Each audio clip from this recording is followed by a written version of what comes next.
Good morning, everyone, and welcome to another edition of On the Mark here on Westfield's Community Programming Channel 15 and 89.5 FM WSKB. We're also heard on Southwick Community Programming. I'm your host, Mark Auerbach. Peter Coles is our chief engineer this morning. And my first guest is an author whose careers actually started here in Western Massachusetts. She's a graduate of Northford Mount Herman. Along with me, we were classmates, although we didn't know each other in high school. Cary Unkelbach is an author, a lawyer, a dog lover, and for those of you that love animals and dogs, she has a brand new book out called Heartbreak Kennel, which has won all kinds of literary awards from a variety of organizations. And it's all about dogs. So, Cary, first of all, welcome to On the Mark. Good morning, Mark. Good to see you again. It's been a while. Yes. So I'm curious. I know that you're based in Colorado these days, but I also recall that you started out your career writing for the Hartford Courant and later the Hartford Times. How did your journey go from Hartford and Connecticut out to Colorado? Well, actually, I was just a reporter for 4 years. Part of that time, I was on the state desk with the Hartford Courant. And I just thought it was during the Watergate years. And I thought, wouldn't it be nice to get some legal education so I could become an investigative reporter? And that was kind of my goal. So I applied to some law schools after I'd saved up some money for law school and got into two and decided to come out to Denver. And I just thought it would be, in the long run, it was cheaper to live out here and it would be a good experience. And it's been great. I've been out here ever since. Yeah, in the land of mountains and snow, and which we actually have here right now in Massachusetts. Super cold, below zero weather, and Wow. lots of snow. I know that you grew up around dogs and people that bred dogs and all of that. And you're a dog owner and a dog lover, and you parlayed this into a book. How long did it take you to come up with the idea for the book and actually sit down and write it? Coming up with the idea was pretty easy. We were living up here in Buena Vista, which is up in the mountains, and we were watching, without being a spoiler for the book, we were watching a news story, and my husband turned to me and said, that could be an interesting story about the woman that was featured, Dodi Cariso.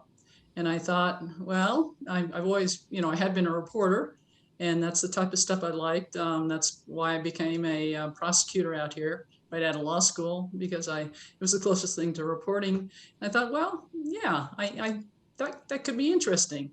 And as a side note, we had adopted one of this lady's dogs way before everything happened from a third party, so I never met her. And he was a wonderful dog, just a wonderful dog. And so I want to know more why she did what she did and how possibly could this woman have done this? And that's how it started. My journey then started back, I'm embarrassed to say this, but it took me over a decade to research and write and actually publish the book. And some time I took out, for doing some legal work early on, and then we had other issues in the family, that type.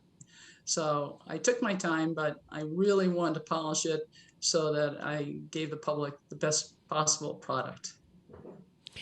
What part of it was the most difficult for you? Writing it, pitching the book to a publisher, or editing the book with a publisher and an editor?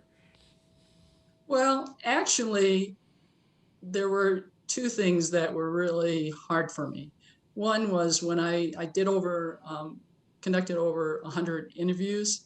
So I would place a call and I'd explain, whatever. This is really before internet was just beginning. And I wouldn't get a response, and I'd have to wait. And I had to learn to be patient. I was always in jobs where, I picked up the phone, called, and I got a response. So that was difficult. And that took time, because sometimes it took me months to get an interview. The other really difficult part was editing the book. And my book is self-published. And I just hated taking out so much, but to make it read better and read more as a story, and it's the biography of this woman, as well as the biography of our dog Max, that was hard. I hated cutting words, but I did. Yeah. We probably should give people a very brief synopsis of the book and what the story of the book is about, and also how people can get a copy of it. Okay, great. The story is the biography, and it's really a true crime story too, of Dodie Cariso. And she is from an upper middle class family in the Chicago area, travels to Colorado, goes to college, becomes a great and very talented potter in northern Colorado. And she's successful and well respected, but then she turns to breeding dogs. 20 years later, after breeding dogs, she abandons nearly 100 Labradors in a northern Colorado field. And my book is aimed at why and how could this woman do this, and what type of woman, I mean, who was she? It's also about one of the puppies she sold to a third party. And that was before she abandoned, about 14 years before. He bought the puppy and he was nearly 7 weeks, which is young, and he just loved him to death. But then he started traveling on his job. He was a bachelor. So he offered him up for adoption, and we found him through our vet.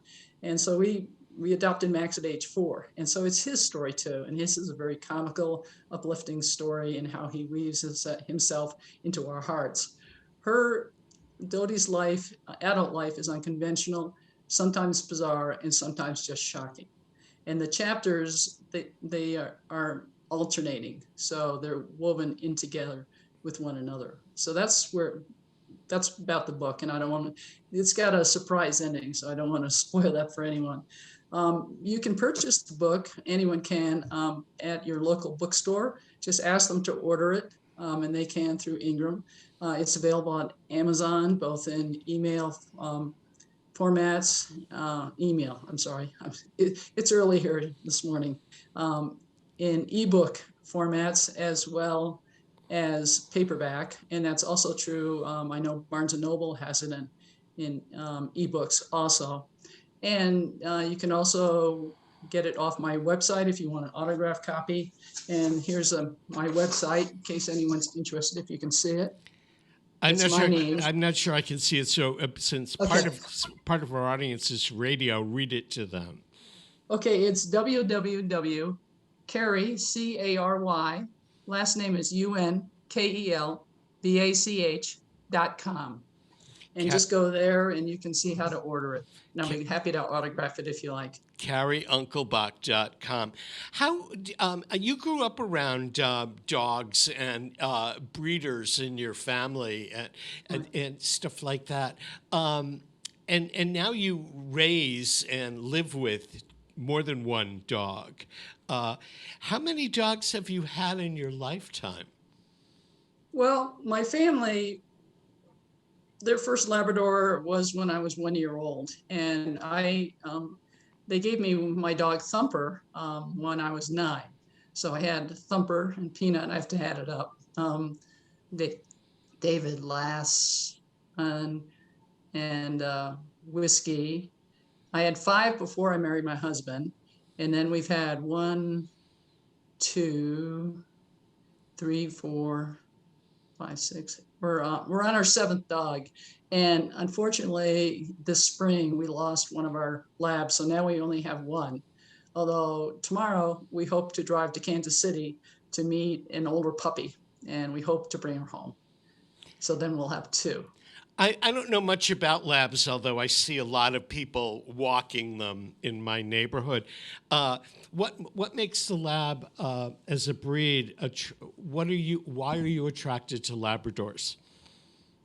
They're just so easygoing and loving, and they love to do just about anything you want them to do. They're great hikers. We do a lot of hiking, mountain climbing. They love to fetch. They love to swim. They love people. They love dogs. Now, not all Labradors do. So people really have to be careful when they buy a dog or adopt a Labrador, because some temperaments are not great. And that's what my book is also really about is responsible breeding and responsible ownership. And you really have to check out what breeders tell you.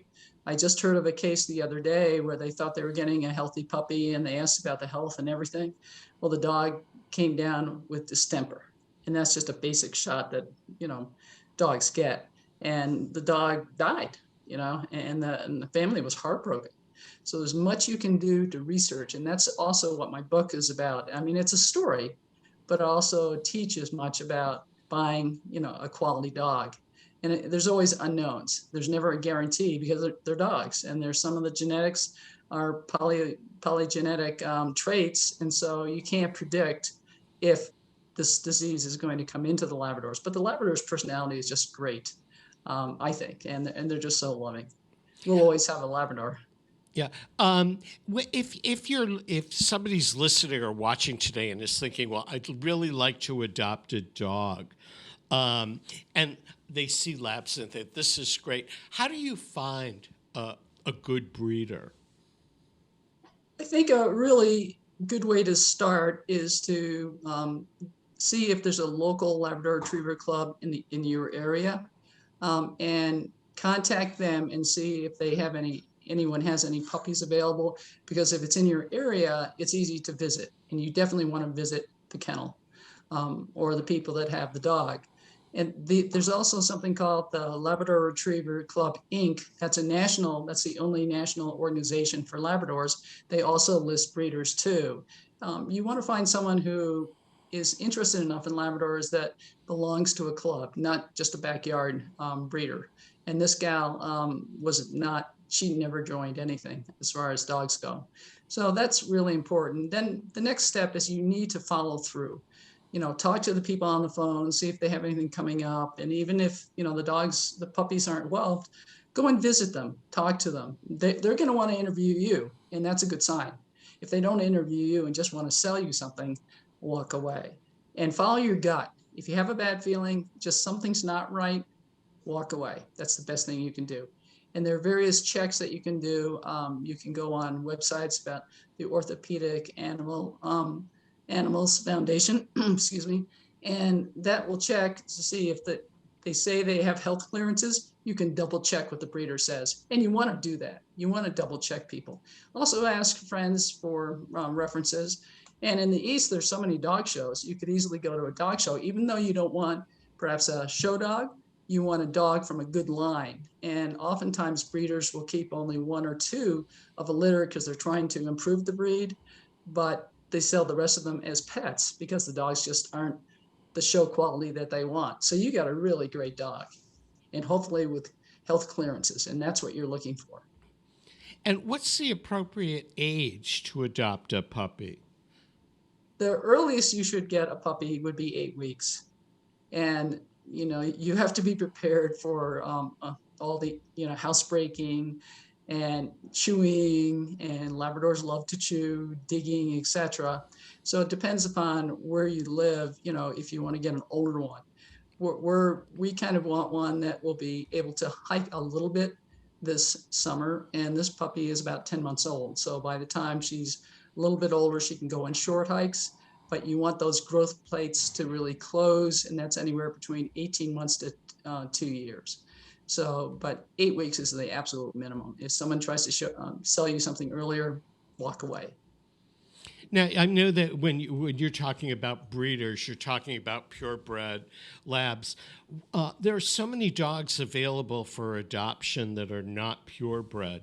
Are those that are mixed breeds with lab in them as good a dog, let's say, for a house as a purebred?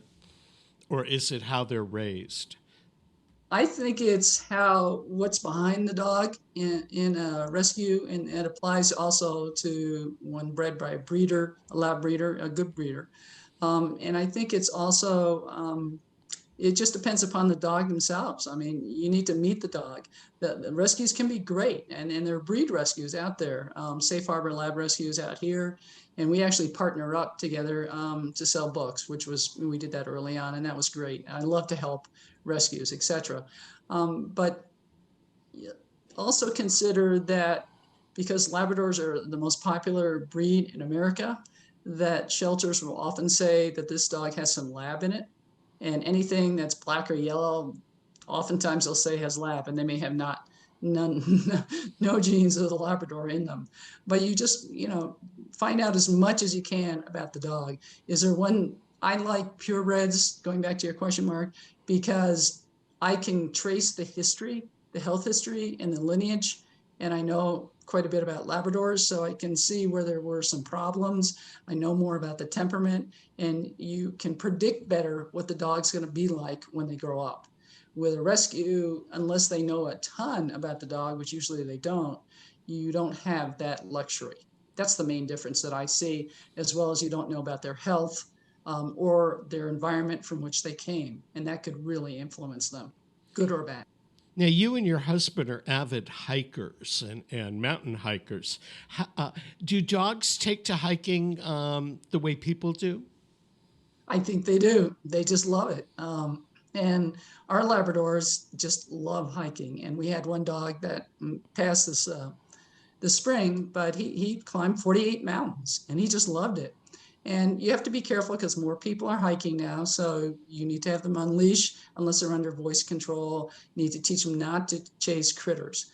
And when we got our Betty, when she was almost 6 and she's now 9, she loved to chase anything that moved. She now just looks at deer like, oh, you're a deer, and walks on. So you can train them not to critter. And that's very important. But they love it. And we like to take them where there are lakes so they can swim. And on one 14er that they've been on, they can hike, they can swim, and they can roll in the snow all the time. And that's just... Yeah. One of the things I was going to tell people is you have this fabulous newsletter that comes out that people can sign up to receive. And one of the things that intrigued me is you always have photographs of the dogs and hiking and swimming, and they seem to be having the best life ever up in the mountains. Well, we try to give them that, and it's enjoyable. And one of the most fun things about hiking with them is to see how much joy they get. It's just wonderful to see them. And they'll roll in the snow or burrow in the snow or swim. They just have a great time. And they like to backpack too. Well, that's great. We're going to take a quick break, Cary, to acknowledge the underwriters that make programs like On the Mark possible here on Westfield Community Programming, Southwick Community Programming, and 89.5 FM WSKB. We're chatting this morning with Cary Unkelbach, who's the author of the award-winning book, Heartbreak Kennel. It's available online or wherever you purchase your books. Peter Coles is our chief engineer. And if you want to replay this edition of On the Mark or share it with friends, it's archived on YouTube under WSKB Community Radio's YouTube page. We'll be right back after these announcements, so don't go away. Support for the community programming of WSKB is provided by the Barnes & Noble College Bookstore in the Ely Campus Center, offering Westfield State t-shirts, sweatshirts, and gift merchandise, all of your academic needs, and offering textbook materials in new, used, ebook, and rental formats. Available at the bookstore on campus or online at westfieldState.bncollege.com. Underwriting for the community programming of WSKB is provided by the Boys and Girls Club of Greater Westfield, serving the youth of the Whip City and surrounding communities since 1969. For more information on the Great Futures Club for ages 3 to 5, happening weekdays, and the Club Teen Center for ages 11 and older, weekdays from 6:30 till 8 p.m., go online at bcgwestfield.org or visit the club at 28 West Silver Street.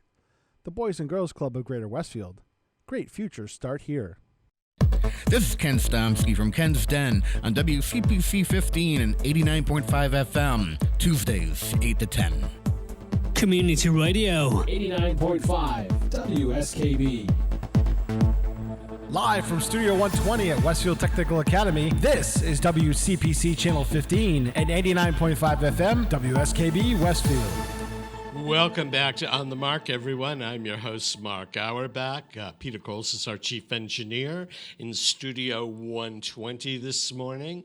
You're either watching us on Westfield Community Programming Channel 15 or Southwick Community Programming Channel 15, or catching us on the airwaves at 89.5 FM WSKB. Our guest this first half hour is the author Cary Unkelbach, whose new book, Heartbreak Kennel, The Story of Max and His Breeder, is an award-winning new book about Labrador retrievers and the people involved in them. Cary, what was it like to win an award for your first book? I was flabbergasted. I just never thought about even entering a contest when I was writing the book, much less publishing the book. And a friend actually suggested that I enter a couple of contests, and I'm so glad I did. I was just like, whoa, this is great. I just never even thought about it. So I was thrilled. One of the things that many authors do to promote their books and to meet other authors and readers is to do book tours. And of course, the pandemic has pretty much precluded that kind of activity, going out on tour. But as things are opening up again, are you doing any readings and book signings in the next few months? With Omicron, no. Absolutely not. I have participated at group book fairs, both at our public library and a nearby town. I've been down there several times, and Betty now accompanies me, and she's our Labrador, and she's just a magnet. I've gone to the East actually and showed Betty at a Labrador specialty called the Potomac Bare Bones Specialty. It was in Frederick, Maryland, and I signed books there too, and that was fun because there are a lot of Labrador people. But I have gone down to Denver, but it's difficult, and our county has a strict limit on the number of gatherings of people, and people are encouraged not to do that. So that's been difficult. I do post quite a bit on Facebook, etc. And the folks, who have read the book will make comments oftentimes, and that's very nice to see. And one thing I should add, Mark, I am from your general area, and my dad, you may not know this, was an author, Kurt Unkelbach, and he was very prolific. He wrote nearly 20 books, and I have people who have read some of his books, email me and say, "Hey, are you related to?" And that's just great. Yeah. I love. So do you have another book in you? I don't know. Not intense research book, that's for sure. My husband might kill me.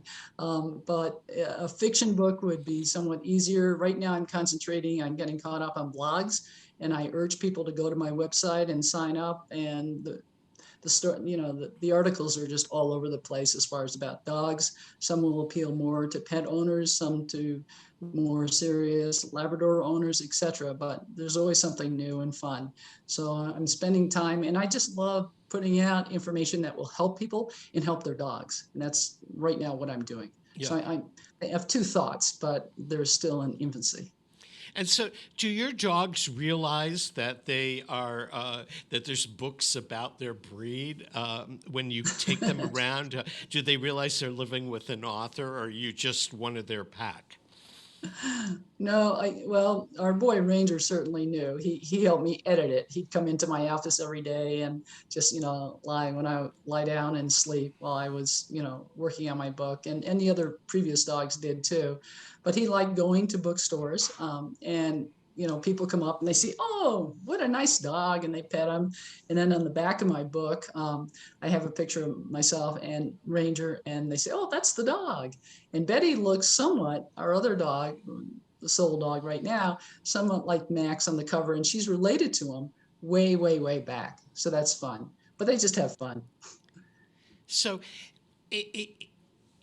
in having a family of dogs around you and having this opportunity to write, I would assume, you're still working as an attorney, but do you think that you could become a full-time, year-round author at this point? Is it something that you would like to do down the road? Actually, when we moved to the mountains, I retired primarily from my attorney job. I picked up some work and kept some work and to finish off some litigation cases, but I'm a retired attorney. So my time is spent being a servant to the dogs hiking, and doing some writing. It's the best way I can categorize my life. We used to travel quite a bit, but the pandemic, it's hard to plan much.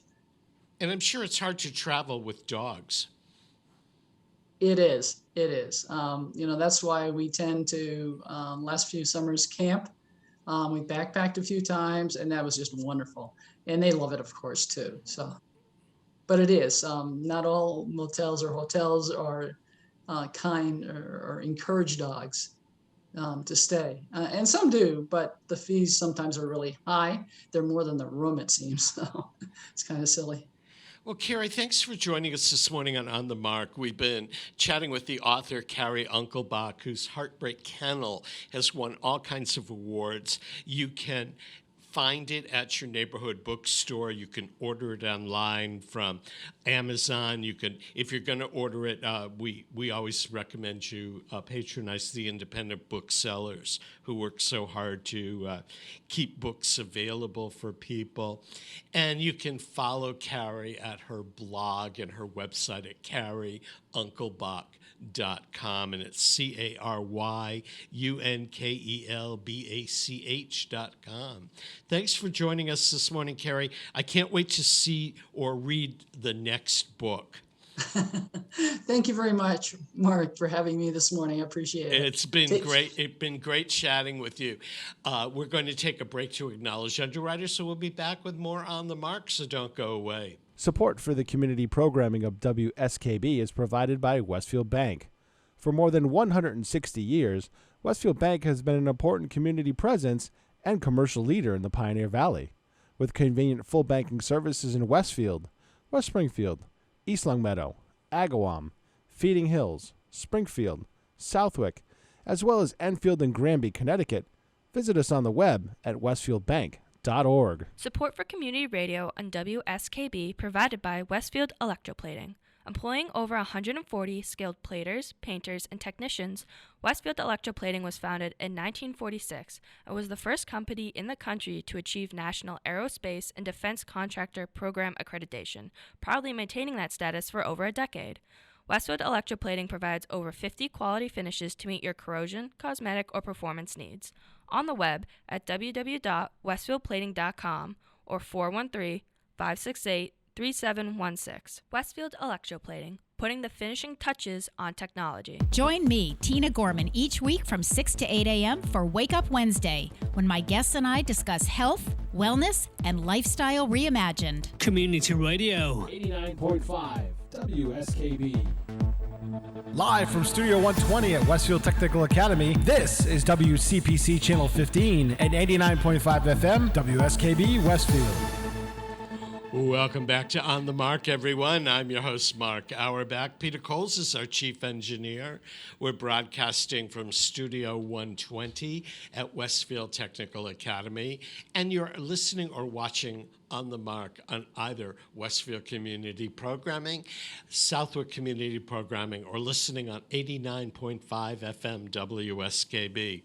My guest this half hour is a person whose voice may be very familiar to you.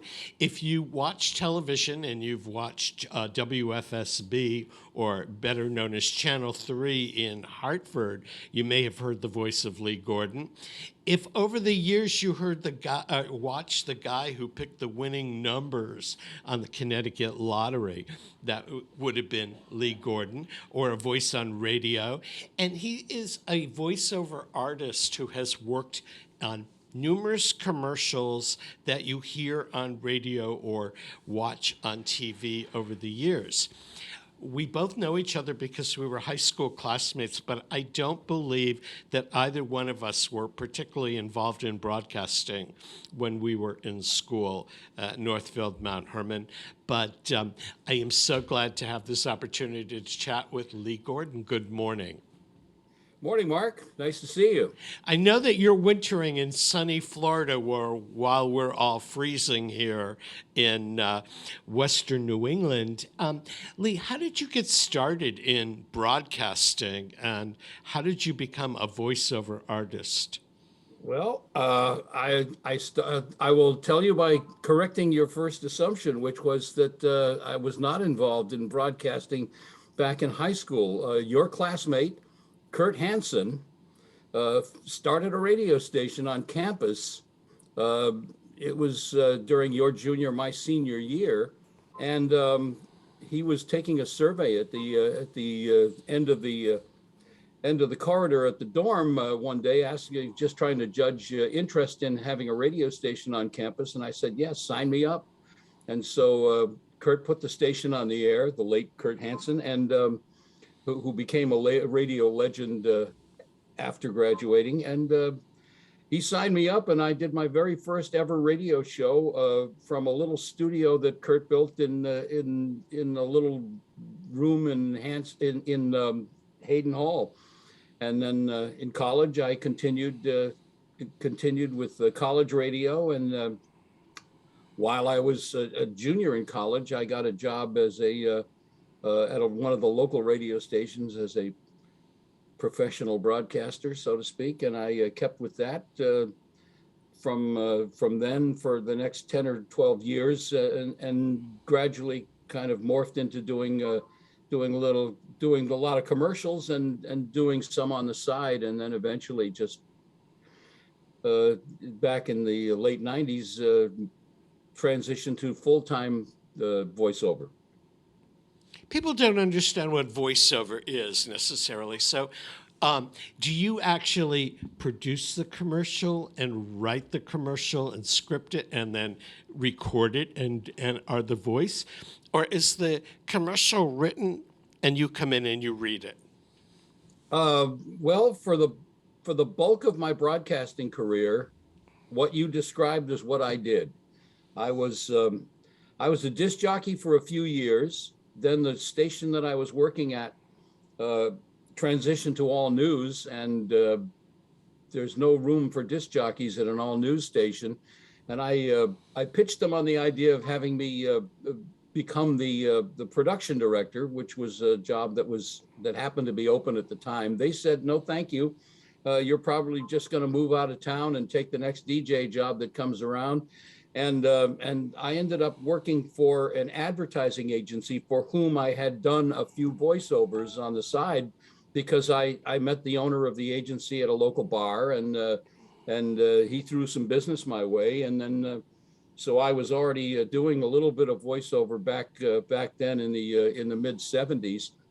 And then he offered me a job at his ad agency, where I worked for a couple of years as a copywriter. And then the radio station saw that I was not leaving town anytime soon. And the next time that job opened up, they offered it to me. And for the next 18 years or so, I was the production director, and my job included writing the copy and producing the commercials. And I always saved the best ones for myself. So I voiced them, a lot of them, and produced the ones that I didn't voice. And nowadays, when you do it, do you have a studio that you work out of, or do you have a home studio? How does it work? Yeah, well, when I started, people didn't really have home studios. They just unless you were really at the top of the range. But you would go to a local studio and you'd record, and they would produce everything.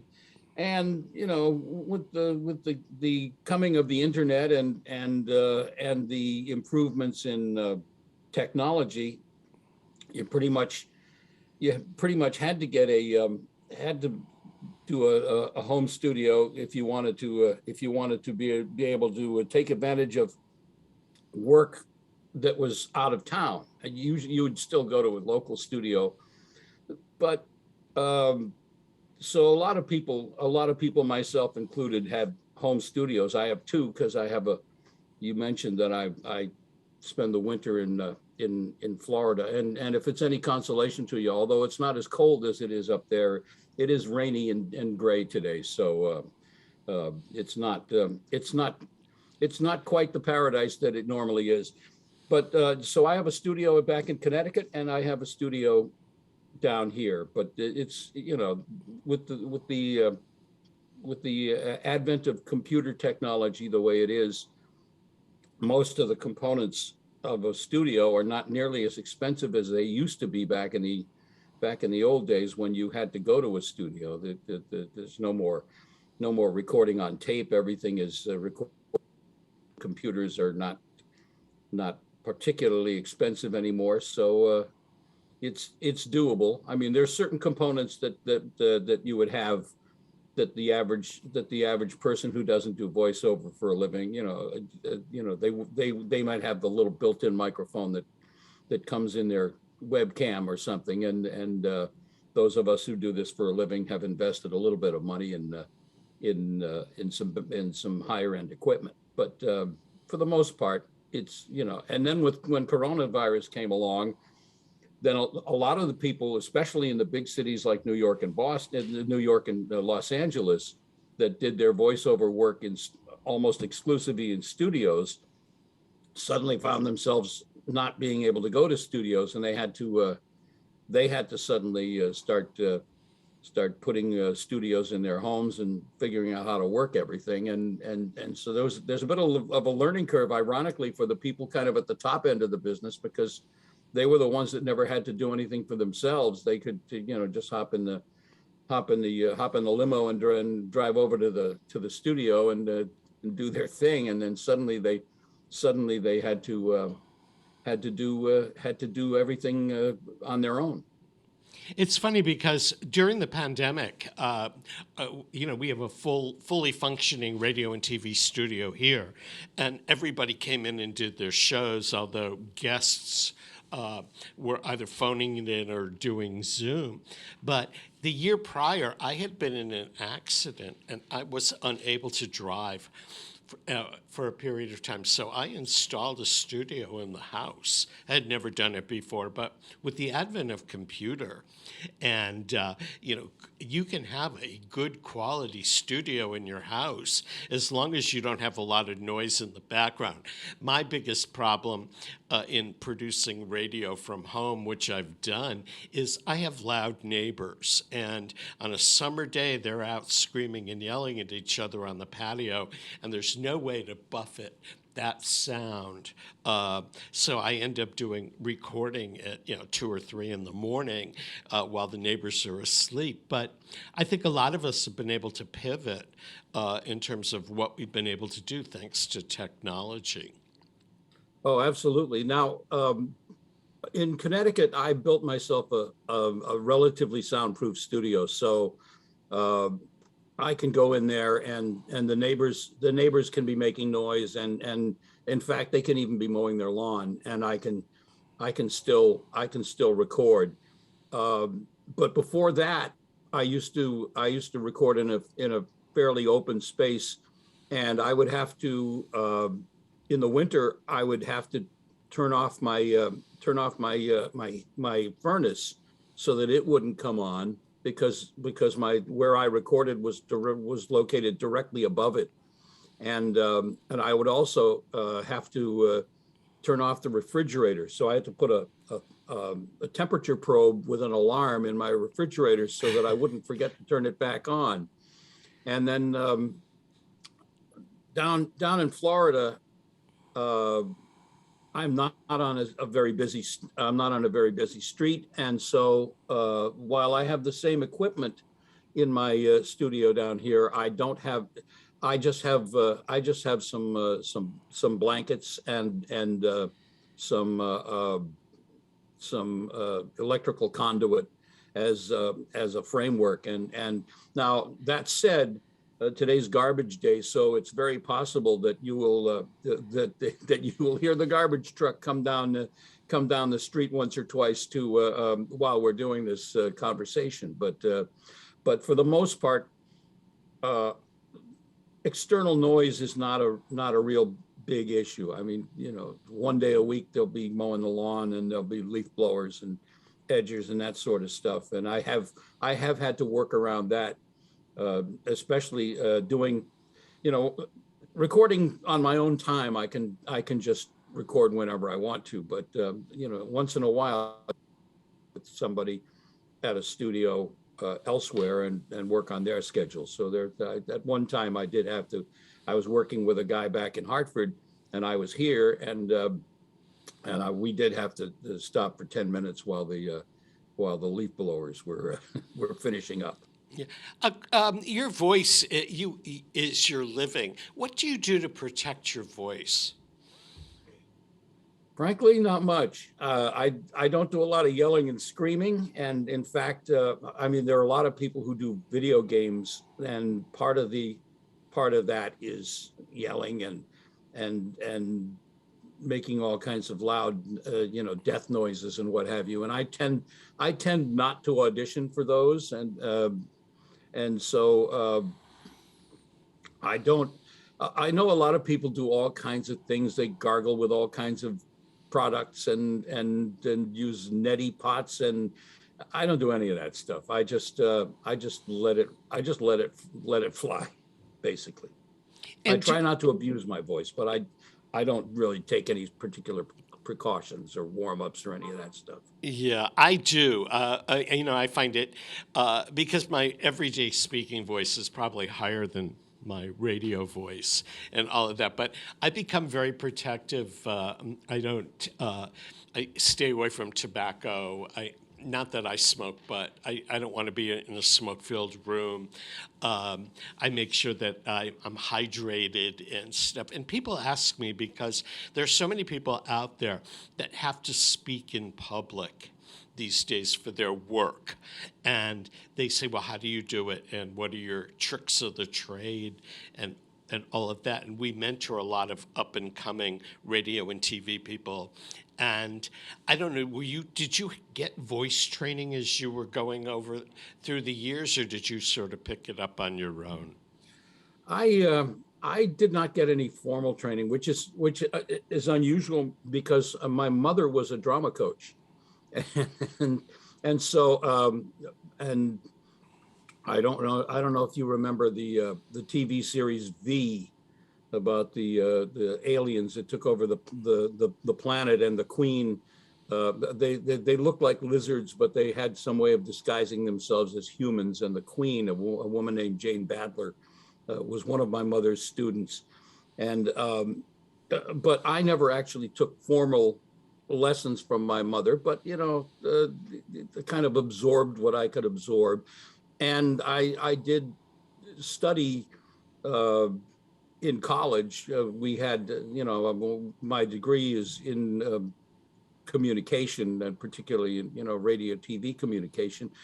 But again, no particular formal voice training, at least, I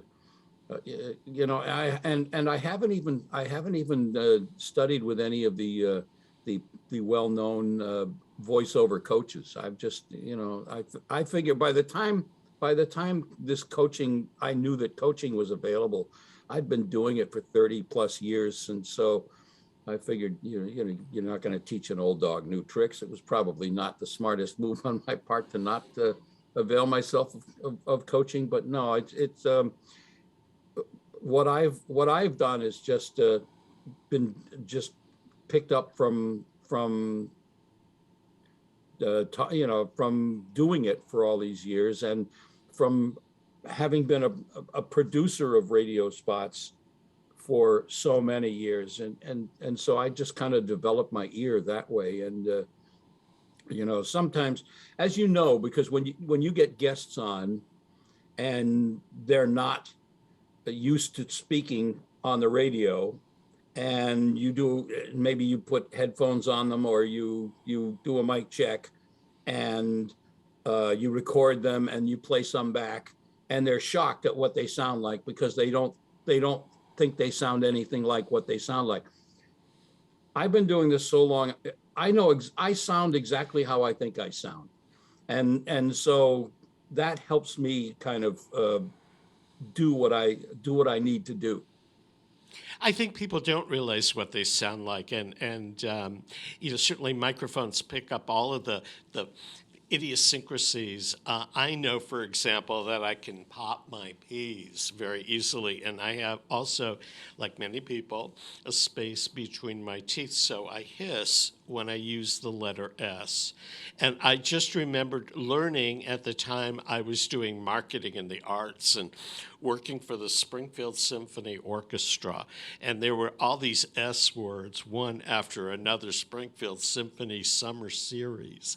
And how much I had to practice to get rid of that hiss sound. And you don't realize that you have it necessarily until you hear yourself in a microphone or in a playback in the studio, something like that.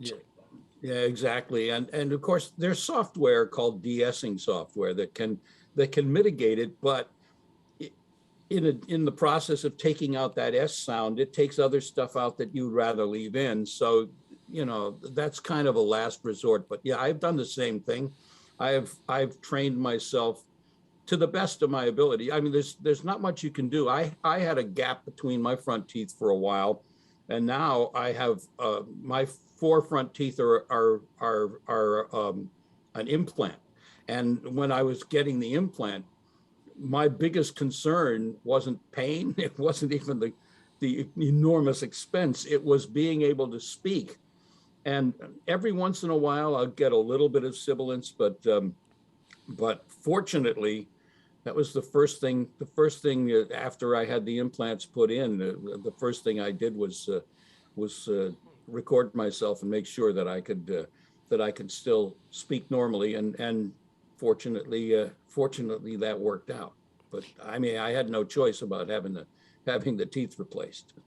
In terms of your voiceover work, do you do accents, or are you known for a particular style or accent that would set you apart from somebody else doing voiceover work, or the timbre of your voice? What do you think makes you unique amongst your colleagues? Well, you know what? I'm not.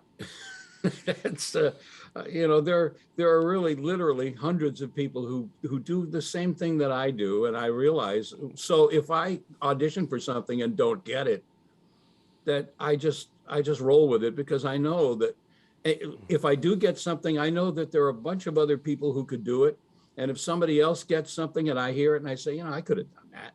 And so but I used to do a lot more accents than I used to do all kinds of accents, but I don't generally do that anymore. It's kind of the only one I still do. It's sort of politically incorrect to do accents as if they were natural, a real thing. Although I have a funny story. I auditioned for something a while back. This was several years ago, but I auditioned for. It was a story. It was spoken from the perspective of a person who was a youngster in World War II. And I auditioned for it. And then my agent came back to me and he said, this is supposed to be a British guy. Can you try it with a British accent? And I said, well, I'll give it a shot. And I did it, and they hired, and I still got the job, and I did the job. And one of my friends, who's a British expat who lives on Long Island, who's also works with the same agent. We've had this running joke about this gig for years and years, because I think he might have even been up for the same job, but I still got to do it. And the other one I do is like a kind of a Ludwig von Drake, the prototypical, for comedic purposes only, German professor. I did an app one time where the character looked like Albert Einstein, and it was done with the obviously comedic German accent. But for the most part, I don't do those. I don't do very many accents anymore. But as things have evolved, I haven't done a lot of commercials lately. I do most of what I do these days is industrial, how, like instructional videos and that sort of thing. And I guess you could consider it doing an accent. I do also do Santa Claus. I have at Christmas time, and the channel's probably still running, but it might have kind of petered out around New Year's. But every year I do. It's called the North Pole Radio channel on iHeart Media. It's so, I mean, that's not exactly an accent, but I do have fun with that every year, being Santa Claus. And actually, one of the sponsors of the channel is Macy's, and so I got to do a couple of Macy's commercials as Santa Claus. So I consider myself to now have been a Macy's Santa. With all of the opportunities for voiceover out there, commercials, narration of documentaries, videos, and things like that, is there one niche now, after all the years that you've been doing this, that you prefer to work in? Not really. I kind of consider myself pretty much a jack of all trades, as opposed to specializing in any one thing. I enjoy doing commercials. They're, in and out. They're if the copy is interesting and fun, especially. But I, like I say, what I kind of have evolved into doing most of these days is the instructional or promotional videos that live on companies' websites or on their internal training websites.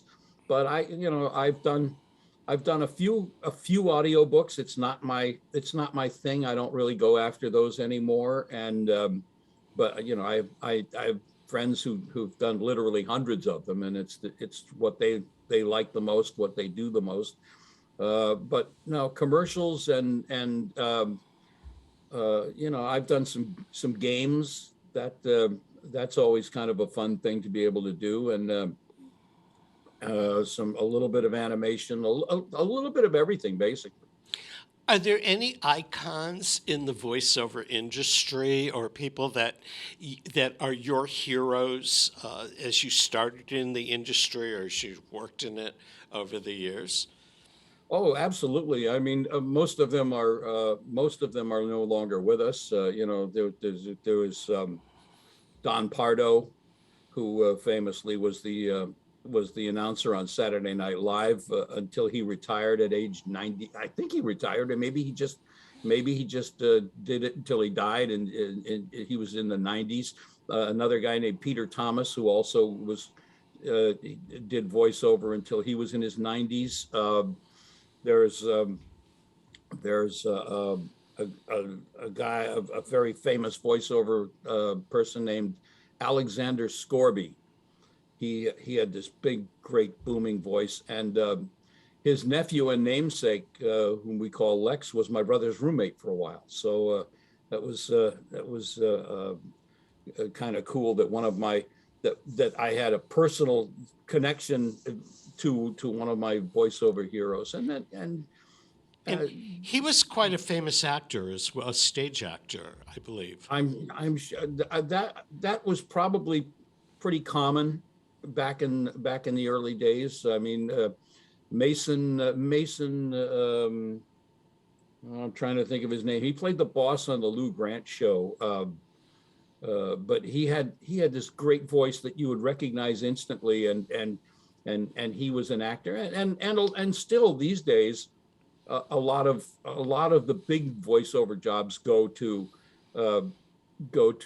people who are more well known for their movie and TV careers, and sometimes they do the greatest job because they are great actors, and that's really a skill that you need to have. And sometimes they mail it in because they think voiceover stuff is beneath them, and so that kind of enrages people in the voiceover community, that these guys are getting the big high dollar, high profile jobs strictly on the basis of their fame, and don't really give it their best effort. But it is what it is. It is what it is. Lee Gordon, we're out of time, and I want to thank you for joining me this morning on the Mark.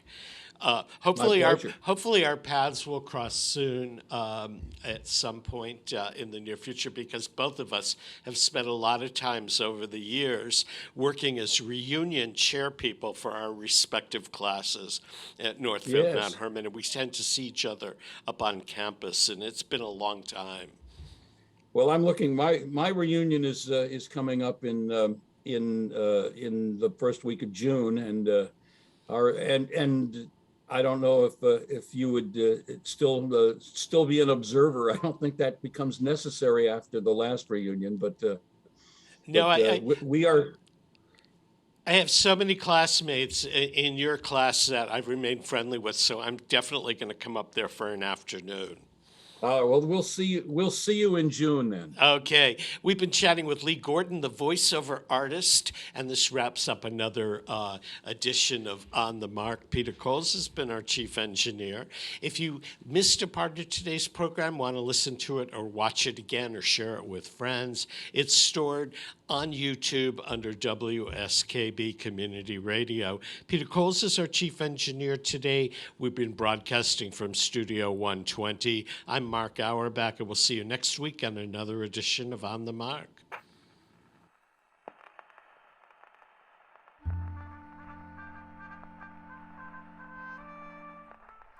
What's that? It sounds familiar. It should. We heard it a few hours ago at the plaza.